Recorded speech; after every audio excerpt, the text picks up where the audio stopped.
Well, ladies and gentlemen, first of all, thank you very much for joining us, and a huge thank you to Tina for doing much more than I could in focusing us on what is the strength of the Spinal Injuries Association. And that has grown bit by bit as the experience has developed. When I was first starting my eventing career, there was a lady called Lady Hugh Russell, which some of you here will remember, but many won't. But she'd had a riding accident.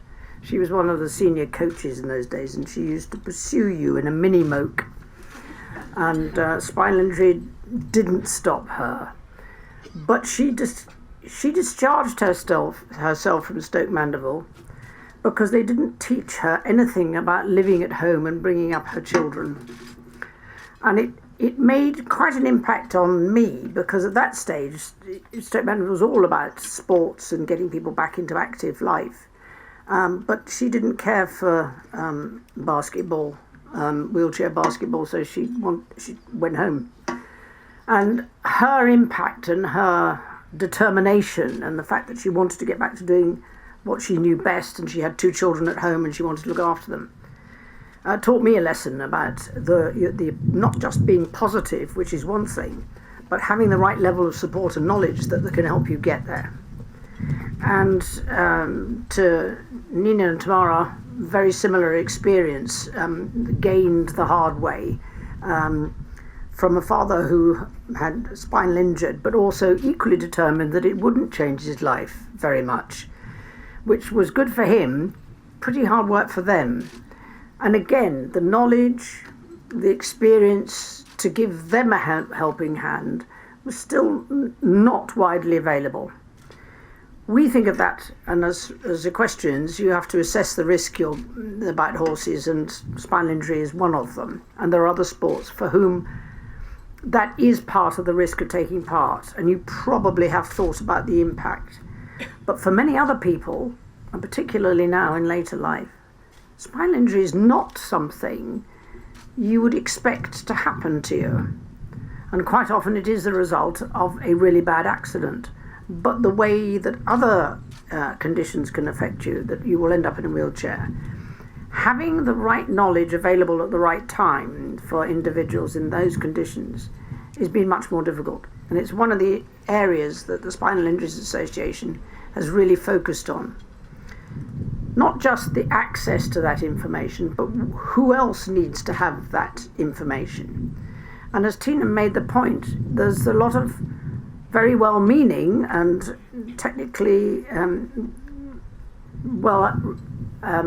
educated medical professionals who don't understand the next part of the equation, because it's a medical issue, not a life issue, and they don't necessarily connect the two. And the challenge for the Spinal Injuries Association is to know where those gaps are, to know where to introduce people who have experience, who can show that there's an alternative, that there's show you the way that both the individual who has the condition and, just as importantly, those who look after them as family or as carers also have the right knowledge at the right time about life. Not just the medication, but about life, how you live your life from then on, and how you can make choices about what you might want to do next. And I have to say that a lot of that emphasis, that enthusiasm, the way in which the spinal injuries has developed was down to our founder, Baroness Sue Masham. She translated her own very positive, extraordinarily positive attitude from being a sort of inconvenience to understanding how difficult it was for people who were affected by spinal injuries and the sort of knowledge that was going to be needed. And she changed a whole lot of things that raised the profile, particularly in terms of transport, mobility, how you could get around, how people treated you in the public sphere. She was absolutely crucial to the Spinal Injuries Association making progress. And she did it in the nicest possible way, which is quite rare actually for lobbyists and activists. She never took people with her always and showed people what could be achieved. But every time I come to an event like this, I see her successors taking forward that message, and all of you here who've come with your own spinal injuries, issues to deal with, are following in her footsteps, are maintaining that effort to get your own experience to do something more positive for the next person who has to go through that, to make sure that your various issues, whether it's yours as an individual or with your carers, lack of access to care, is in some ways where you can find a way of filling that gap. And we continue to do that. The Frank Williams Academy is definitely an ambition to make sure that everybody is better educated, not least of all those, and you made the point, you had a lot of carers who came through, and I'm sure most of them were only too keen to be as helpful as possible, but from a pretty poor background of knowledge. And building up that background of knowledge across a much wider range of professional carers is equally important. Frank Williams was equally a remarkable man who tended to treat his spinal injury as just an occupational hazard which you just had to carry on, and he did. But he also understood the importance of making other people's experience less difficult. So we're delighted that we're able to continue that journey.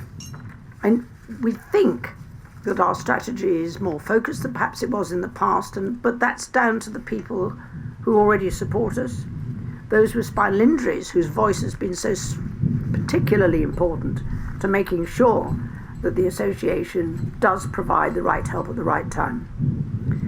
I remember being told that in some of the specialist spinal units, the doctors didn't think it was appropriate to have anybody in a wheelchair present or offering help, because they thought it would be too difficult for that person to deal with.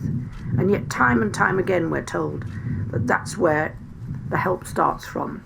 The example, the knowledge that you can move on, the knowledge that you can help people around you.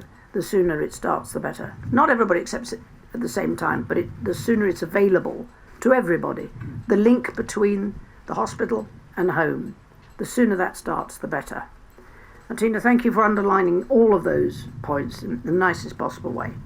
But a particular thank you to Cirencester here at the Polo Club for allowing us to come and enjoy this lovely place.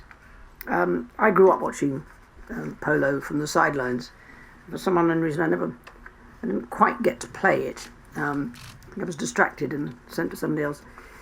Always enjoyable. Always enjoyable. One of the more extraordinary equine athletes, never mind human athletes, the equine athletes, the polo ponies, are truly remarkable. And if you just look at them standing there now, looking as disinterested in life as it's possible to be, and then you bear in mind what they look like on the pitch.